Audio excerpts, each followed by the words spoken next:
Hi students, welcome to the 8-week section of History 151.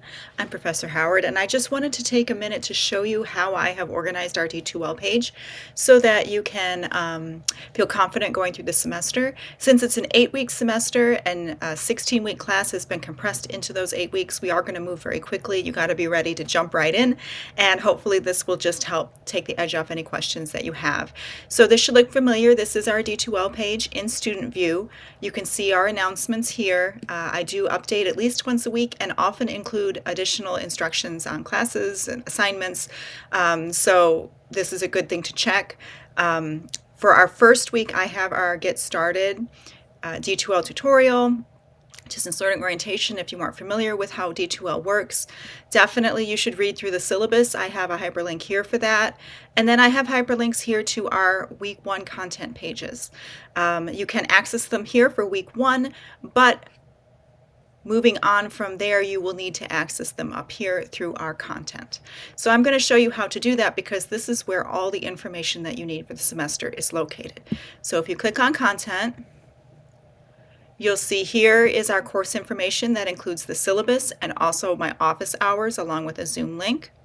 And then these are our content pages. Basically, there's a dedicated website that I have created for each section of the class. You have 2 of these little modules per week because it's a 16-week down to an 8-week. We have quite a bit of work each week. So here is our week 1. You can see a date here if this is a later recording. This is the date for 2025, and if you click here, you'll get all the information for our introductions. It gives a little bit of my background in history, how the class is going to work. Again, the syllabus, very important that you read that. And then I will give you all of the information you need for assignments, a link in the textbook if there is one. There isn't one for week 1A, but there will be a chapter in the textbook every module from there on out. So please make sure you have purchased the textbook. Any videos that I have, I do try to include some AV materials for each module. And then here's action items. These are the things you're actually going to turn in. So the discussion instructions and hyperlink. Here is just a little get to know you assignment and then the link for the quiz. So if you just click through this way, you'll get to the next module, or you can go back to content and see it that way, which I'm going to do to make sure you're familiar with this. So for week 1, you'll do week 1A, finish that, and then move on to week 1B. They will both be due predominantly on Sunday, although you do have to start your discussion questions by Friday. So each week there's going to be a little like pop culture reference just to kind of get us thinking about what we're working on. Again, learning resources. Here's the chapter that you need to read. Some AV materials. Each week beginning in week 1B, you will have primary sources to analyze. So I will give you a link to that primary source to read or view. This is the primary source for week 1B. Then your discussion question, your quiz, and then here are the questions that you need to answer about this primary source and the Dropbox to turn it in. If you click through this way, you'll see I have created a checklist. This is optional. This is everything that should be done by the Sunday of week 1. So week 1A and B, all the things that are due. When you get to week 2, the workload increases. Week 1A is very much introductory. Week 2A and week 2B both have a great deal of material to cover.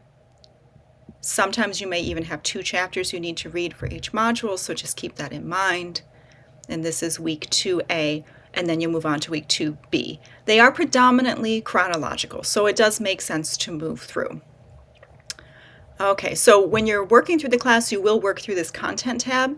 If you're just clicking here on discussions, on assignments, you can access the materials that way, but you're going to be missing a lot. You won't have all the instructions, you won't have all the links, so you really won't be able to be successful in the class if you're doing it this way.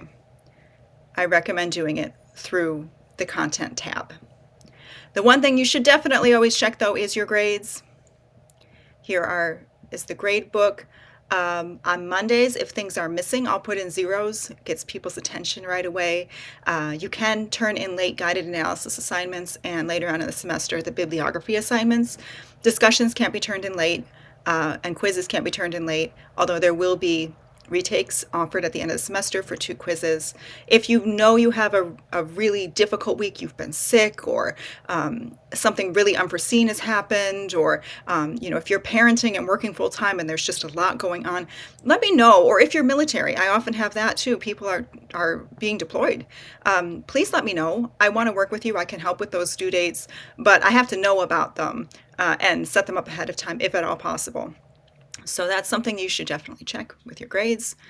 And I think that's it for how to access the class. Here under the course information syllabus, here is my office hours contact hours. So in here I have my office hours, the Zoom link, also the email address that I would like you to use. So just keep that in mind. I'm here to help. I definitely want to help you, and the more you communicate with me, the easier it will be for everybody this semester. So I look forward to working with you.